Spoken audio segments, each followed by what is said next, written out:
Hello बच्चों, आइए प्रश्न देखते हैं। अभिक्रिया 2NH3 से N2 प्लस 3H2 के लिए यदि माइनस DNH3 अपॉन dt बराबर K1NH3 व DN2 अपॉन dt बराबर K2NH3 व DH2 अपॉन dt बराबर K3NH3 हो तो K1, K2 व K3 के मध्य संबंध है। हमारे पास चार विकल्प हैं। K1 बराबर K2 बराबर K3, विकल्प बी में 1.5 K1 बराबर 3 K2 बराबर 3 K3, विकल्प सी में K1 बराबर JK2 बराबर 2 K3, विकल्प डी में 2 K1 बराबर K2 बराबर 3 K3। मुख्य अवधारणा, किसी अभिक्रिया के लिए दर नियम में अभिक्रिया की दर R बराबर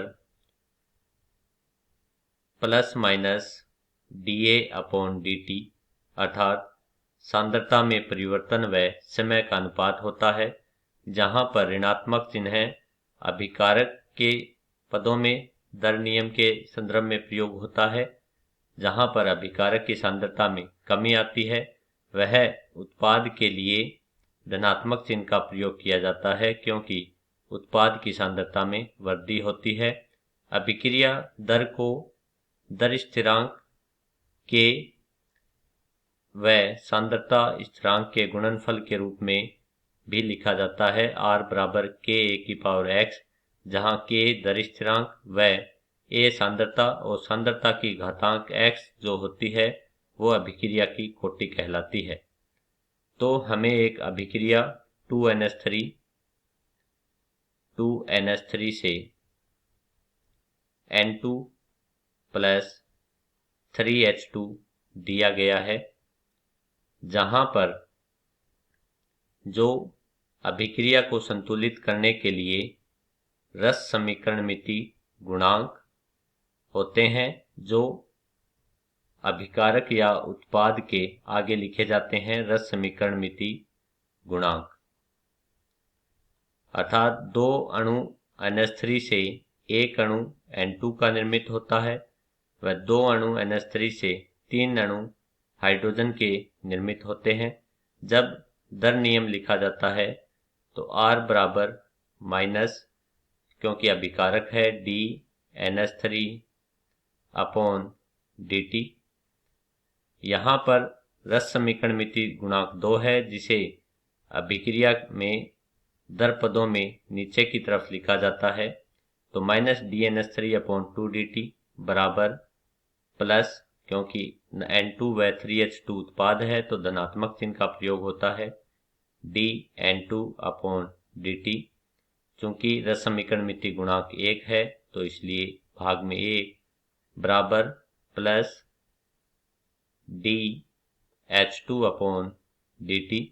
रस समीकरणमिति गुणांक का मान 3 है तो 3 लिखेंगे।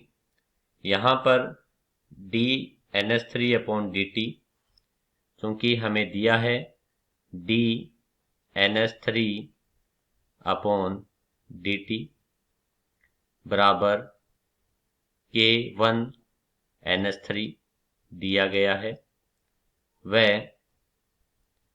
DN2 अपॉन dt यहाँ पर माइनस व प्लस DN2 अपॉन dt बराबर होता है K2N2।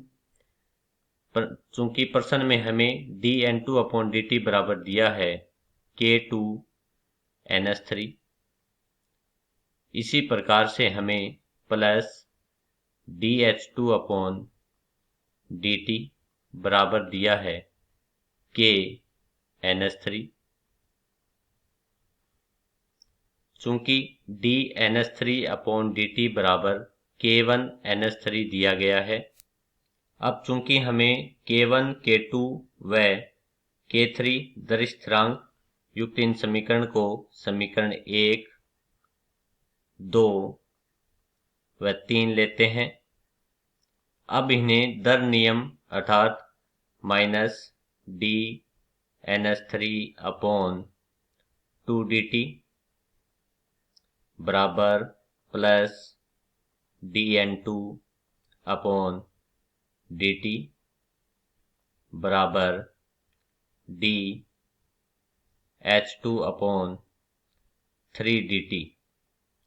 यहाँ पर इस दर नियम में अभिक्रिया 1, 2 व 3 से मान रखने पर dNH3 अपॉन dt के स्थान पर K1NH3 लिखते हैं, जिससे K1NH3 अपॉन 2 बराबर होगा K2NH3 अपॉन 1 बराबर K3NH3 अपॉन 3। तो यहाँ पर NH3 से NH3 सांद्रता के बाद कैंसिल हो जाएंगे, व K1 अपॉन 2 बराबर होगा K2 बराबर होगा K3 अपॉन 3। सभी को 3 से गुणा करने पर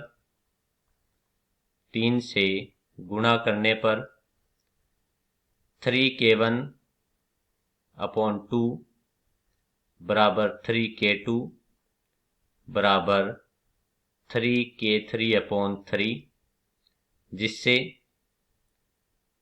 3/2 K1 अर्थात 1.5 K1 बराबर होगा 3K2 बराबर 3 से 3 कैंसल तो K3। इस प्रकार दी गई अभिक्रिया में दर स्थिरांकों के मध्य संबंध होगा 1.5 K1 बराबर 3K2 बराबर K3। विकल्प में देखते हैं 1.5 K1 बराबर 3K2 बराबर K3, तो हमारा सही विकल्प होगा बी। आशा करता हूँ आपको अच्छे से समझ आया होगा। धन्यवाद।